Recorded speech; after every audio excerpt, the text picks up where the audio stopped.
नमस्कार दोस्तों, मैं मनोज शुक्ला स्वागत करता हूं आप सभी का इस चैनल पे। इसका नाम है डिस्कशन विद मनोज। और मेरे प्यारे इंजीनियर भाइयों जो कि पास हो चुके हैं या फिर अभी अपीयरिंग है, यानी लास्ट ईयर चल रहा है, उनके लिए बड़ी प्यारी खबर है। टीजीसी की भर्ती जो है वो खुली हुई है। आपने देख लिया होगा, और नहीं देखा है तो मैं हूँ ही आपको बताने के लिए।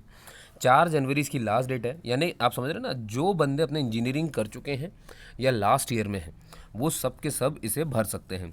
एज का आपको ध्यान रखना, 27 से ऊपर आपकी एज नहीं होनी चाहिए, बस इतना ध्यान रखना है। ठीक है, टेक्निकल एंट्री स्कीम होती है ये, है ना, टेक्निकल ग्रेजुएट की जो भर्ती होती है उसे कहते हैं। अब ध्यान सुनिए, कुछ बातें मैं आपको बता दूं यहाँ पर, जैसे कि बाकी जानकारियाँ जो हैं। तो जैसे कि मैंने आपको कहा, आर्टिकल का नाम आपको इस रूप से मिलेगा, इंडियन आर्मी टीजीसी 135 भर्ती। सरकारी नौकरी है तो ऑब्वियस है, आपको पता ही है। पद के नाम समझ लीजिए, देखिए, सिविल पर, बिल्डिंग कंस्ट्रक्शन पर, टेक्नोलॉजी पर, मैकेनिकल में, ऑटोमोबाइल में, इलेक्ट्रॉनिक्स एंड कम्युनिकेशन में, एट्सेट्रा। मतलब और भी जितनी भी इंजीनियरिंग की हमारी ब्रांचेज होती है सबकी है। ठीक है, मैंने आपसे जैसा कहा कि आपकी उम्र जो होनी चाहिए वो सिर्फ 20 से 27 साल के आप होने चाहिए।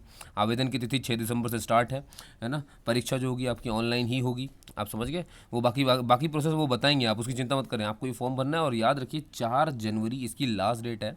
तो इंजीनियरिंग के मेरे सारे बंदों, इस चीज़ को ज़रूर देख लेना। और देखिए दोस्तों, अगर आप बीएससी है या जो भी हैं, फ़र्क नहीं पड़ता। अगर आपके कांटेक्ट में ऐसे कोई हैं बेचारे तैयारी कर रहे हैं, तो पेपर तो उनको देना ही चाहिए भाई। पेपर, भाई ये थोड़ी ना है कि अगर हम एक एग्ज़ाम की तैयारी करें तो पेपर नहीं दे सकते। नहीं, आपका एक लक्ष्य होगा, कोई दिक्कत नहीं है। आप हो सकता है एसएससी क्वालिफाई करना चाहते हो, आप कहीं पर भी जाना चाहते हो, लेकिन पेपर देते रहिए। इसमें कंफ्यूज मत होइए कि सर, मैं बहुत सारे कई लोग ये डाउट लेकर के आते हैं, सर हम सारे फॉर्म भरते हैं हमारी तैयारी नहीं होती। नहीं, ये तो बेवकूफ़ी है। तैयारी आप एक ही चीज़ की करेंगे, वो तो हम सिर्फ पेपर दे रहे होते हैं। ठीक है, कि पेपर दे लिया हमने, तो वो बाधा नहीं होनी चाहिए आपके पास। आप एक बस देने के रूप में जा रहे हैं तो अच्छी बात है। और फिर बनी बात है, पढ़ाई कुछ अलग तो है नहीं, सारी पढ़ाई एक जैसी ही है, आपने देख ही लिया है। कहने को होती हैं अलग अलग, ठीक है, वो हमारे मन में अलग अलग हैं, कहीं अलग अलग नहीं है। ठीक है, हाँ, स्ट्रेटजी और बिल्कुल एक ही फोकस्ड एग्जाम है तो कोई दिक्कत ही नहीं, समझ गए। पर भरना चाहिए, जा करके देखना चाहिए। डिफेंस का भी रूप देखिए। अब देखिए, जैसा कि मैंने आपको एज आपको बता दी 27 है, ठीक है। और अब सैलरी वगैरह के लिए पहले तो ये पूछना नहीं चाहिए, लेकिन फिर भी भाई कई लोग ये सोचते हैं। मैं बोलता हूँ पहले नौकरी तो लग जाओ, उसके बाद सैलरी वैलरी पूछते रहना, किसको फ़र्क पड़ रहा है। सरकारी नौकरी है आपकी, इससे क्या, इससे आगे क्या हो सकता है। ठीक है, तो आपको याद रखना है, ये अप्रेंटिसशिप एक्ट जो होता है उसके अनुसार आपकी वेतन रहेगी। उसके लिए आपको विज्ञापन देखना है। ठीक है, ये इसके लिए विज्ञापन मत देखने जाना, है ना। नौकरी के लिए देखना हो तो देख लेना, ये चीज़ें मत करा करें। ठीक है, अब कौन कौन अप्लाई कर सकता है वो ध्यान सुने भाई। कई सारे इंजीनियरिंग के ऐसे बंदे होते हैं या पास हो चुके हैं या कर रहे होते हैं जो मैरिड होते हैं। तो भाई आप ध्यान सुन लीजिए, ये पहले ही लिखा हुआ ओनली अनमैरिड मेल कैंडिडेट। ठीक है, मतलब फीमेल के लिए भर्ती नहीं खुली है, इससे भी आप समझ गए होंगे। ये सिर्फ मेल के लिए है, और मेल में भी वो जिन्होंने शादी नहीं की है, अभी शादीशुदा नहीं है भाई। ठीक है, तो बहुत जल्दी में अगर नहीं रहे होगे तो आप इसको अभी भर सकते हो। ठीक है, तो आप पास्ड या अपीयरिंग इंजीनियरिंग डिग्री वाले कुछ भी हो, है ना, वो सबके सब इसे भर सकते हैं। Final year appearing candidates are also eligible, जब साफ साफ लिखा है तो आप भर ही सकते हो।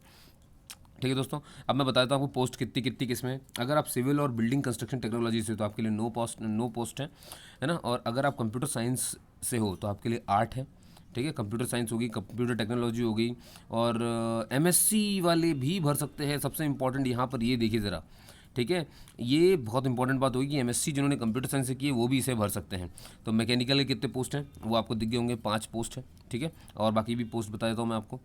अब ई इलेक्ट्रिकल और इलेक्ट्रिकल एंड इलेक्ट्रॉनिक्स, इनके लिए 3 पोस्ट है।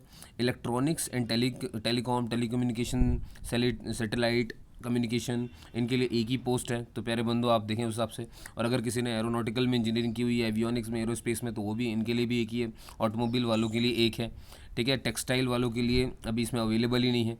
इलेक्ट्रॉनिक्स एंड कम्युनिकेशन वालों के लिए 2 हैं, ईसी वाले के लिए। और टेली कम्युनिकेशन इंजीनियरिंग के लिए फिर से एक ही है। समझ गए मेरे प्यारे भाई। तो इस तरह से ये जो पोस्ट थी उनकी जानकारी मैंने आपको दी। ठीक है, तो मुद्दा ये है कि मैं बस ये बताना चाह रहा हूँ कि 4 जनवरी इसकी लास्ट डेट है, तो वो मत मिस करिएगा, बाकी चाहे जो हो जाए। ठीक है, भरना है तो बिल्कुल टाइम से भरिए। तो ठीक है दोस्तों, आपको बाकी सब मैं बताऊंगा, कब इसके एडमिट कार्ड आ रहे हैं, क्या हो रहा है, आप उसकी चिंता नहीं करना।